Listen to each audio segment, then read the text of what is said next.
Hi all, welcome to my channel. இன்னைக்கு நம்ம இந்த வீடியோல என்ன பார்க்க போறோம் அப்படினா சோயா சங்க்ஸ் இருந்தா அதாவது வந்து மீல் மேக்கர் சொல்லுவோம்ல வெஜிடபிள்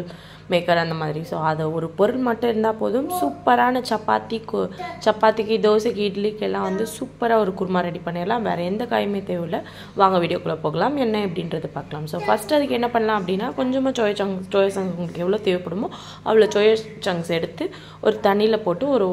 15 to 20 minutes ஊற வச்சிருங்க சோ நல்லா ஊறினதுக்கு அப்புறம் தண்ணி எடுத்து இந்த மாதிரி வறுத்து வச்சுக்கலாம் ஒரு வெங்காயம் கட் பண்ணி வச்சுக்கோங்க ஆஃப் தக்காளி போதும் கொஞ்சமா உருளைக்கிழங்கு பச்சை பட்டாணி ஒரு பச்சை மிளகாய் கறிவேப்பிலை கொத்தமல்லி இதெல்லாம் வந்து ரெடி பண்ணி வச்சுக்கலாம் சோ அடுத்து என்ன பண்ணலாம் அப்படினா ஃபர்ஸ்ட் வந்து ஒரு கடாய் எடுத்து வச்சுக்கலாம் அதுல கொஞ்சமா எண்ணெய் ஊத்திட்டு எண்ணெய் வந்து சூடானதுக்கு அப்புறமா ஸ்பைசஸ் எல்லாத்தையும் ஆட் பண்ணிக்கலாம் ஸ்பைசஸ் கொஞ்சம் வெடிச்சதுக்கு அப்புறம் கொஞ்சமா கடுகும்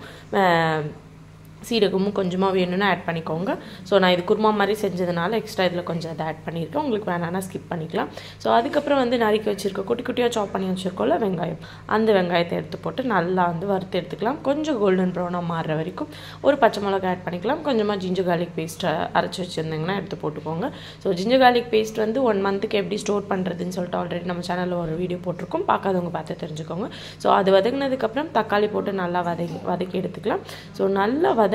அப்புறமா வந்து நம்ம வெஜிடபிள்ஸ் கட் பண்ணி வச்சிருக்கோம்ல கேரட் இருந்தாலும் கேரட் ஆட் பண்ணிக்கலாம் சோ என்கிட்ட பொட்டேட்டோவும் நான் green peas அதாவது பச்சை பட்டாணியும் பொட்டேட்டோவும் ஆட் பண்றேன் சோ உங்ககிட்ட வந்து கேரட் இருந்தாலும் கேரட்டை கட் பண்ணி போட்டுக்கலாம் சோ அது போட்டு நல்லா வதக்கினதுக்கு அப்புறம் இந்த சோயா சங்க்ஸ் கட் பண்ணி வச்சிருக்கோம் நல்லா அரைச்சு வச்சிருக்கோம்ல சோ அதையும் இதுல கொஞ்சமா ஆட் பண்ணிட்டு தேவையான அளவு உப்பு போட்டு நல்லா வதக்கிக்கோங்க